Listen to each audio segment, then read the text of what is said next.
बच्ची की मेडिकल जांच सिर्फ पुरुष डॉक्टर ही करेगा, या शादी के लिए अगर कोई व्यक्ति किसी लड़की को मजबूर करता है अब, या एक से ज्यादा शादी करता है, तो उस पर फ्रांस में 13 लाख रुपए के जुर्माने का प्रावधान इस कानून में है। और शरिया कानून के मुताबिक कोई भी मुसलमान 4 शादी कर सकता है, आप सब जानते हैं। लेकिन फ्रांस में अब कोई भी मुसलमान शरिया कानून के तहत 4 शादियां नहीं कर पाएगा। इसलिए फ्रांस का कानून चलेगा, मुस्लिम या इस्लाम का शरिया कानून नहीं चलेगा। अगर कोई व्यक्ति फ्रांस के किसी भी सरकारी अधिकारी या जनप्रतिनिधि को डराता है और उसे फ्रांस के धर्मनिरपेक्ष मूल्यों के खिलाफ जाने के लिए मजबूर करता है, तो 5 साल की जेल और करीब 65 लाख रुपए का जुर्माना होगा।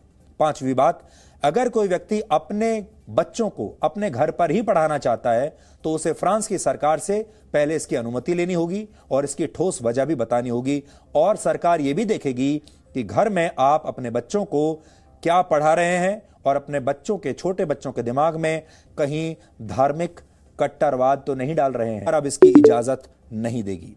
7वीं बात, इस नए कानून के तहत फ्रांस के सभी धार्मिक संस्थानों को विदेशों से मिलने वाले चंदे की जानकारी सरकार को देनी पड़ेगी। अगर फंडिंग 8 लाख रुपए से ज्यादा है तो उन्हें सरकार को बताना होगा, और ऐसा नहीं करने पर फ्रांस की सरकार ऐसे धार्मिक संस्थानों को देश से मिलने वाली आर्थिक सहायता बंद कर देगी। 8वीं बात, जिन अलग अलग समूहों और संस्थाओं को सरकार से विशेष सहायता मिलती है, उन्हें एक समझौते पर हस्ताक्षर करने होंगे। इस समझौते के तहत उन्हें फ्रांस के संवैधानिक और धर्मनिरपेक्ष मूल्यों का सम्मान करना होगा। 9वीं बात, धार्मिक संस्थानों में ऐसे भाषण नहीं दिए जा सकेंगे जिनसे 2 समुदायों के बीच टकराव पैदा होता हो। 10वीं बात, जिन लोगों पर फ्रांस में आतंकवादी गतिविधियों में शामिल होने का आरोप होगा, ऐसे लोगों पर धार्मिक संस्थानों में हिस्सा लेने पर 10 साल के लिए पाबंदी लगा दी जाएगी।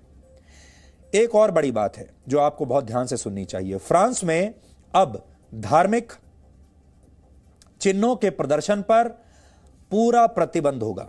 आप धार्मिक चिन्हों का प्रदर्शन नहीं कर सकते। यहां तक कि अब तक फ्रांस के सरकारी दफ्तरों में मुस्लिम महिलाएं बुर्का और हिजाब पहनकर नहीं जा सकती थी सरकारी दफ्तरों में। लेकिन अब इस कानून के तहत जो प्राइवेट कंपनियां हैं उन्हें भी इसके दायरे में लाया गया है, और जो जन सुविधाओं से जुड़ी हुई हैं, जैसे ट्रेन, बस, रेस्टोरेंट्स और दूसरी जो सेवाएं हैं, उनसे जुड़ी हुई प्राइवेट संस्थाओं में भी अब आप बुर्का पहनकर नहीं जा सकते।